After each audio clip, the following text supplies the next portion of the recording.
Bonjour à toutes et à tous. Je crois qu'on va passer un petit 20 minutes ensemble à échanger sur Clearup et ce qu'on peut apporter en fait avec Outscale en matière de traitement de la donnée sensible, particulièrement de la donnée de santé et des différents cas d'usage en fait qu'on peut réaliser aujourd'hui dans ce domaine. Donc la santé augmentée par la richesse de ces données qui sont globalement nos données. Et on a la chance de travailler sur le sujet depuis la création de l'entreprise. Je m'appelle Arnaud Muller, ça fait à peu près 25 ans que je suis dans l'univers de la donnée. J'ai été formé par des géants américains que sont Oracle, IBM, SAP, etc. Et aujourd'hui, on travaille main dans la main avec Outscale sur la création de la couche data d'excellence scientifique sur les infrastructures sécurisées d'Outscale pour des organisations publiques et privées qui manipulent de la donnée sensible. Clearup, ça a 2 ans et effectivement, notre premier client, c'est le ministère de la Santé. Et on a, par le passé, travaillé beaucoup sur de la donnée très sensible. Pourquoi ? Vous allez le comprendre tout de suite. La mission de Clearup, c'est de démocratiser et d'industrialiser les usages de la donnée dans un cadre de confiance souverain européen. Au sens où on essaye à la fois de délivrer une promesse qui est de démocratiser l'accès à l'information, parce que en fait, la transformation, elle se fait beaucoup à ce niveau-là. Donc de rendre accessible à tous, au plus grand nombre, la donnée pour prendre des décisions éclairées, de gérer les enjeux d'industrialisation, et donc de mise en production et d'usage en conditions critiques. Sur de la donnée de santé, on peut imaginer par exemple que les décisions qu'on va prendre dans les CHU sont des décisions critiques et que la donnée doit être disponible tout le temps avec un très haut niveau de résilience. Et le troisième pilier, c'est la sécurité et la conformité. Et donc naturellement tout ça pour garantir le plus haut niveau de confiance à notre premier client qui était le ministère de la Santé, mais aujourd'hui de plus en plus d'acteurs tels que le Health Data Hub avec lequel on collabore sur des projets de recherche et développement avec Outscale, mais aussi des acteurs de type MIPI sur lesquels je reviendrai. Comment on délivre cette mission ? On a conçu et on développe le premier data hub souverain européen.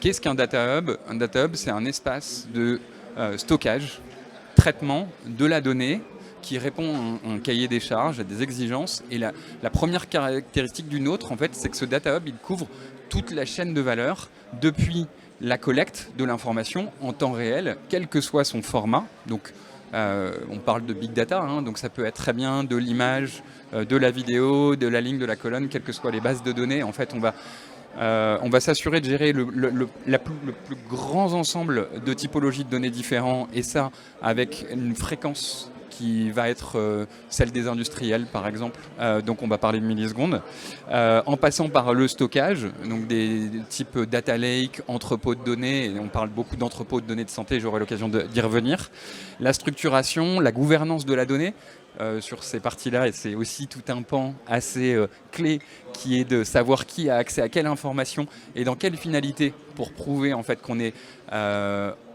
cohérent par rapport à un contexte réglementaire, et on va jusqu'aux usages, et comme je le disais, la démocratisation, elle passe beaucoup par 2 types d'applications que sont les tableaux de bord, les reporting, l'équivalent de Power BI, mais dans un contexte souverain et développé, fabriqué en France, et le data sharing. Dans le domaine de la santé, c'est assez essentiel. La donnée de santé a beaucoup de valeur. Il est important de pouvoir la partager dans des contextes très contraints. Donc, en résumé, les 3 piliers, c'est adoption simplifiée, traitement sur l'ensemble de la chaîne de valeur avec une couverture unifiée. On va intégrer des dispositifs de sécurité avancée type OKMS par exemple, c'est Outscale Key Management System. Ce sont des mécanismes de sécurité renforcés. On va aussi travailler avec des logiques de Privacy Enhancing Technologies, d'enclave sécurisée, et vraiment des éléments qui vont être des éléments de réassurance forte pour nos clients, l'industrialisation et la gouvernance. Donc, quand on parle de données de santé, il y a 2 référentiels principaux qui vont s'appliquer. Le premier sur lequel on travaille avec Outscale, qui est le SecNum Cloud, Donc on vient s'inscrire dans la logique du cloud de confiance et donc le cloud de confiance, c'est le Secnum Cloud. Donc ISO 27001 et dans la prolongation, le Secnum Cloud. Et le deuxième, c'est l'hébergement de données de santé qui amène aussi son lot de règles spécifiques à la santé. Voici une représentation d'une plateforme data, c'est assez classique, je ne vais pas m'appesantir dessus pour aller plus rapidement sur les cas d'usage et vous expliquer comment ça fonctionne d'un point de vue dynamique d'écosystème et cas d'usage. Ce qu'on amène, c'est un espace de collaboration sur de la donnée très sensible, collaboration interne mais aussi entre établissements. Je parlais du data sharing. Aujourd'hui, on travaille avec Outscale sur des initiatives telles GaiaX, qui est la construction du cloud européen, qui embarque l'infrastructure, mais aussi des services de partage de données de type IDSA, International Data Space Association, qui vont nous permettre justement de partager de la sécurité avec une notion de smart contract et de vérifiabilité de ce qui est échangé. Collaboration, gestion des droits, catalogue de données, les IDE, le DataOps. Donc on va essayer de parler au plus grand nombre des métiers et des acteurs plus techniques sur la chaîne de valeur. Alors si je vais sur les exemples, des exemples de la plateforme, on est avancé avec l'ACPR. Donc l'ACPR, c'est l'autorité de régulation des marchés financiers sur du partage de données entre banques. Pour lutter contre le terrorisme, les terroristes en fait utilisent et ouvrent des comptes dans plein de banques.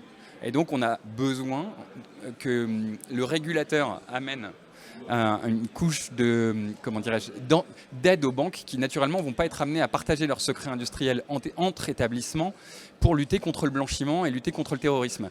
Par analogie, dans le domaine de la santé, on a la même chose. Aujourd'hui, il y a beaucoup d'établissements de santé qui sont convaincus d'être assis sur un tas d'or, qui est la donnée de santé, et demain, ils pourront le monétiser comme ça se fait déjà beaucoup dans le monde. Maintenant, c'est à quelles conditions et pourquoi on les monétise, et est-ce que finalement IQVIA, si vous connaissez, est le seul acteur aujourd'hui en France qui peut gérer cette monétisation de la santé. Donc là, on va nous travailler sur principalement aujourd'hui sur des cas d'usage autour du prédictif. Et donc, avec le MIPI, qui est un partenaire qui fournit les logiciels de gestion hospitalière, on vient prédire l'absentéisme dans les services d'urgence des principaux CHU de France. Et donc c'est important, c'est un phénomène de société, vous en avez parlé, l'hôpital est aujourd'hui un peu le parent pauvre en matière de gestion des soins. Et donc, un des enjeux pour nous, c'est de les accompagner dans la prévision de l'absentéisme et naturellement dans la redéfinition des politiques RH pour éviter ce phénomène. J'ai parlé d'entrepôt de données. Donc en fait, en matière de santé, on parle d'EDS, entrepôt de données de santé. Donc des acteurs publics, naturellement, en sont équipés, également des laboratoires pharmaceutiques et des cliniques privées en disposent. Donc là, on est un peu dans l'univers du big data et de l'hébergement de données de santé. De plus en plus, en fait, on vient intégrer de l'IA et des modèles et des algorithmes dans le dispositif de soins. Et donc avec des enjeux, par-delà l'hébergement de données de santé, des enjeux d'éthique dans les traitements qui sont opérés et des enjeux de maîtrise réelle de l'homme sur les actions médicales qui vont être entreprises. Et le dernier point, en fait, c'est un gros enjeu qu'on est en train modestement de travailler au niveau de l'Europe, qui est de fournir les données de tous les CHU d'Europe aux startups. Puisque si vous connaissez des startups dans le health tech, aujourd'hui très très peu utilisent des données de santé vie réelle parce qu'il y a un mur qui sépare les systèmes d'information des hôpitaux, très sécurisés, de l'univers startup qui naturellement a besoin de données pour pouvoir innover. Aujourd'hui, c'est un vrai frein au progrès de la science tout simplement et à l'efficience qu'on peut avoir dans le domaine du soin. Donc on vient travailler sur un cadre de confiance qui est GaiaX, là aussi avec Outscale, pour amener les conditions de la confiance entre l'ADSI des CHU et les CTO des startups. Tout ça avec un espèce de framework qui est de mieux en mieux documenté. Je vous ai parlé de l'intégration de l'IA sur des données de santé.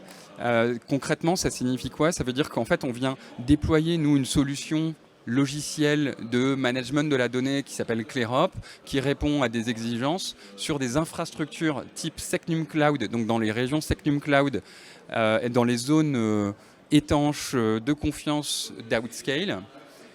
Également, en fait, dans certains cas, comme là, ça a été le cas avec le MIPI, donc des acteurs qui sont référencés hébergement de données de santé. Et on vient travailler dans cette bulle de confiance qui appartient à l'hôpital et qui est sous contrôle pour étudier tout ce qui nous permet d'expliquer les phénomènes d'absentéisme et de revoir les politiques de RH en intégrant des dimensions de lieu de domiciliation entre le travail et l'hébergement de la personne pour optimiser les temps de déplacement et reventiler le personnel. Donc on a développé des cartes interactives, c'est ce que je vous expliquais, d'un point de vue cas d'usage, en fait c'est des cartes interactives entre les lieux de vie des employés, la densité, les temps de trajet nécessaires, et puis la politique RSE intégrant la dimension transport. Et puis, donc ça c'est sur la partie RH. Et si je vais sur une deuxième dimension, c'est top de trouver du personnel réactif pour nous accueillir dans les hôpitaux. Encore faut-il qu'ils aient les équipements et les molécules pour nous soigner. Donc là aussi, on est confronté à des problématiques d'approvisionnement dans tous les secteurs d'activité. C'est aussi vrai, et ce matin j'en entendais parler à la radio, il y a des sujets de souveraineté, je crois que notre président va intervenir là-dessus, sanitaire. Et il se trouve que les hôpitaux peuvent aussi manquer d'équipements pour nous soigner. Donc de la même manière, en fait, on vient travailler sur des entrepôts de données sécurisés, apprendre de l'historique pour amener en fait ce qu'on appelle le bon stock, donc le bon niveau de stock, sur des articles critiques qui vont nous permettre d'assurer une continuité des soins dans les hôpitaux. Donc finalement, c'est la même dimension et la même promesse. Quand tout à l'heure, je définissais le caractère industriel de ClearHop, qui est de dire, je m'assure qu'on peut, dans les hôpitaux, amener le niveau de service qui va être la réactivité de prise en charge au niveau des urgences, avec le personnel prévu pour accompagner les pics de charge, puisque ça fonctionne par pic, et avec le bon stock sur les différents équipements dont j'ai besoin. Donc ça, c'est du prédictif, c'est de l'IA, ça se fait très simplement, à condition de le faire, du coup, c'est sur cet environnement de confiance qu'on bâtit avec Outscale. Voilà la forme que ça prend. Donc là, c'est quelques représentations graphiques, mais en tout cas, ce qui est intéressant de voir, on a travaillé avec un partenaire qui s'appelle Equimetrix, qui est un des leaders européens de la data science, donc de l'intelligence artificielle. Et en fait, ce qui est bluffant, c'est qu'on arrive à prédire de manière très, très, très précise les absentéismes par établissement et par type de public. Donc à partir de là, on a l'information en avance et on peut prendre les mesures qui s'imposent pour revoir notre politique RH et garantir à nous-mêmes, citoyens, qu'on aura du monde en fait le jour où on a un bibi bobo et qu'on devra aller à l'hôpital. Donc ça, c'est intéressant parce que du coup, ça ouvre un nouveau champ des possibles au niveau de l'État, qui est de dire comment je redéfinis ma politique de soins par territoire en prenant en compte ces informations que je peux connaître à l'avance. Hein. Donc c'est du forecast, c'est simple et ça existe depuis très longtemps. La difficulté, c'était surtout pouvoir accéder à de la donnée avec un historique assez profond. Je me méfie du temps. Et donc vous voyez, en fait, ça, ce sont des outils avec des schémas de type répartition des salariés autour de l'hôpital et avec du coup une variation de la densité et des prises en compte, où finalement dans l'environnement ClearHop fourni par Outscale, on va parler au plus grand nombre. Il s'agit d'une carte et on a des éléments qu'on va pouvoir monitorer en avance, changer les politiques RH et ensuite ajuster pour améliorer en fait les conditions d'accès aux soins par établissement. Donc ça, je vous en ai parlé. En fait, c'est là le Doliprane. Donc comment, enfin c'est tout bête, hein, mais le Doliprane, on en a entendu parler. Et en fait, c'est une réalité. On manque de Doliprane assez régulièrement. Et donc, comment est-ce que je peux prévenir et prédire de telle sorte que notre modèle recommande la prise de commande sur les bonnes molécules au bon moment à éviter les ruptures de stock. En matière d'entrepôt de données de santé, vous avez peut-être entendu parler du Health Data Hub. Le Health Data Hub, je fais une petite parenthèse dessus. Beaucoup de polémiques puisque vos données de santé sont hébergées sur le Health Data Hub qui lui-même est hébergé sur Microsoft Azure. Et aujourd'hui, on a la chance de travailler avec Outscale sur ce qui nous permettra, et c'est un projet France 2030, de prouver que finalement les réponses souveraines de confiance existent pour garantir pour la couverture fonctionnelle des besoins du Health Data Hub qui historiquement était sur un cloud américain. Le projet ShiftHub, je vous en ai parlé, c'est un projet plus d'écosystème avec les startups. Donc voilà, je voulais garder un petit peu de temps s'il y a des questions, parce que finalement c'était assez large en matière de couverture. Donc si vous avez des questions relatives à la data et à l'IA dans le domaine de la santé, je les prends. Concernant du coup l'IA, où vous avez parlé du Health Data Hub, est-ce qu'il n'y a pas une question de secret médical qui rentre en compte, vu que nos données de santé elles sont stockées quelque part, et il y a une IA qui en apprend? Est-ce qu'il n'y a pas une législation concernant le secret médical à ce propos? Oui, oui, tout à fait. Il y a le secret médical et en fait, ce qui se passe, c'est que le responsable de traitement, en l'occurrence, le responsable de traitement, en fait, là, ça va se répartir entre quand il s'agit des données qui sont issues des logiciels du MIPI, qui fournit l'essentiel des stacks logiciels. En fait, c'est le SAP des hôpitaux, si vous voulez. Il y a une partie de la responsabilité qui est portée par cet acteur, mais c'est surtout l'hôpital, en fait, qui en est responsable et qui a son Data Privacy Officer et qui, naturellement, est régi par la CNIL, de la donnée de santé et finalement toute la compliance. En revanche, ce qu'on constate, c'est qu'il y a très peu les moyens en fait d'appliquer des sanctions si les processus ne sont pas respectés. Et ça, c'est une vraie problématique. On l'a vu avec le Health Data Hub qui faisait grincer les dents, mais la réalité, c'est que si vous dites à n'importe quel responsable de traitement, est-ce que les processus qui respectent des principes déontologiques évidents sont respectés, on s'aperçoit qu'il y a peu de gens pour faire ces audits et encore moins pour sanctionner réellement avec la compétence technique qui va bien.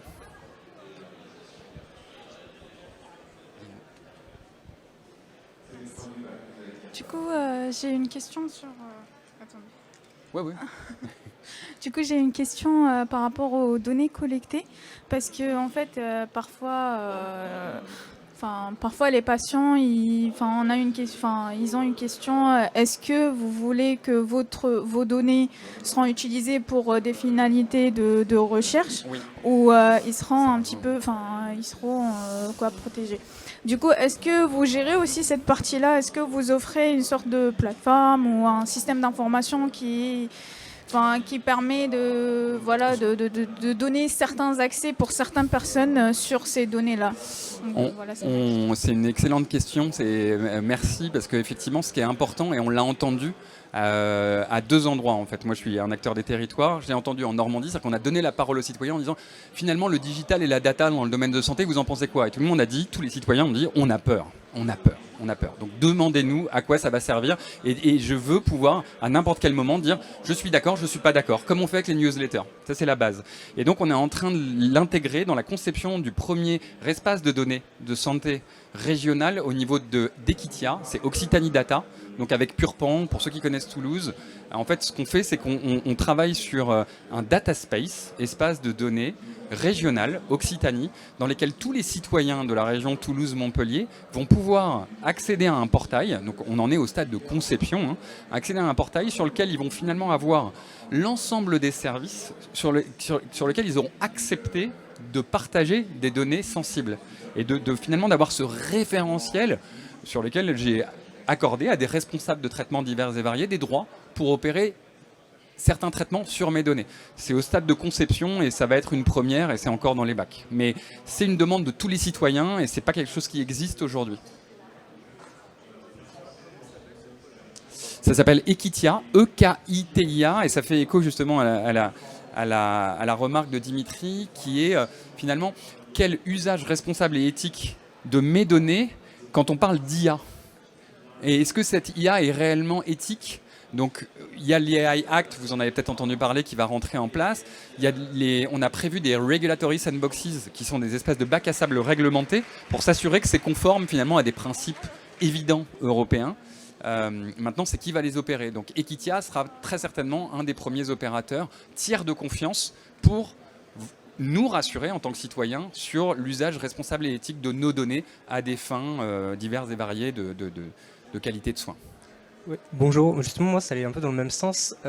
S'il y a des impacts sur les soins qui sont délivrés, qui est responsable si jamais il y a quelque chose qui se passe mal à cause de l'IA? Est-ce qu'il y a une responsabilité du développeur ou de la société qui le porte ou la personne qui l'applique? En fait, on s'était dit qu'on allait chercher la responsabilité des 2 développeurs là qui sont devant parce que c'est plus facile de charger finalement ceux qui font les producteurs. Hein. On va comme d'habitude, on va tacler ceux qui font. Non, en fait, c'est vraiment le responsable de traitement. Donc finalement, dans toutes les organisations, c'est particulièrement vrai dans la santé, mais c'est vrai dans toutes les organisations. Je pense, tout à l'heure, je parlais de la lutte contre le blanchiment, mais l'octroi de crédit en prenant en compte des caractères ethniques.